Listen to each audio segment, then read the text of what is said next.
Police સ્ટેશનમાં નોંધાયેલ વાહન ચોરીના ગુનાના આરોપીઓ પાસેથી ચોરી કરેલ વાહન સહિત સુરત શહેરના અલગ અલગ વિસ્તારોમાંથી ચોરી કરેલા 21 મોબાઈલ મળી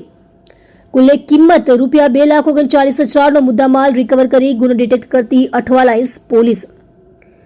અઠવા પોલીસ સ્ટેશનના police inspector Shri IM Huddad સાહેબ તથા second police inspector Shri RR Makwana સાહેબનાઓની સૂચના અને માર્ગદર્શન હેઠળ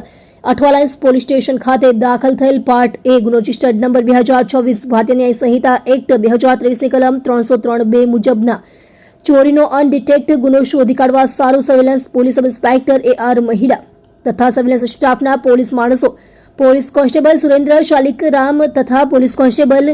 વિવેક કુંજ બિહારી સાથે મળી ટેકનિકલ વર્કઆઉટ તેમજ હ્યુમન સોર્સિસના આધારે બાતમી મેળવી આરોપીઓ મોહસીમ અખ્તર સૈયદ શહજાદ સબ્બીર ખાન તથા અજય રાહુલભાઈ ચક્રનારાયણ નાઓને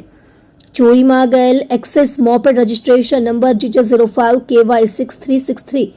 કિંમત રૂપિયા 30,000ની મત્તાવાળી તથા 21 મોબાઈલ ફોન સાથે પકડી પાડી ચોરીના અનડિટેક્ટ ગુનાનો ભેદ ઉકેલી પ્રશંસનીય કામગીરી કરેલ છે,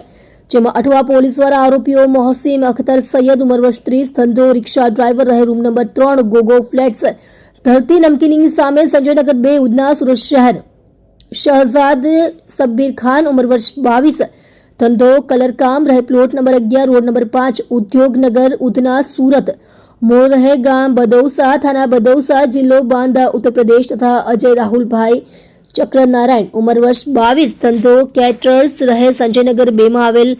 કોસ્મો ઇલેક્ટ્રિક નામની દુકાન સામે ઝુંપડપટ્ટીમાં રોડ નંબર 4 ઉધના સુરત શહેર મૂળ રહે શેલુ નજીક તાલુકો મૂર્તિજાપુર જિલ્લો અકોલા મહારાષ્ટ્રને પકડી પાડી કાયદેસરની કાર્યવાહી કરેલ છે। આપ જોઈ રહ્યા છો ગુજરાતની સૌથી પહેલા ખબર આપતી Surat express news channel director Rajesh મંગલેની સાથે।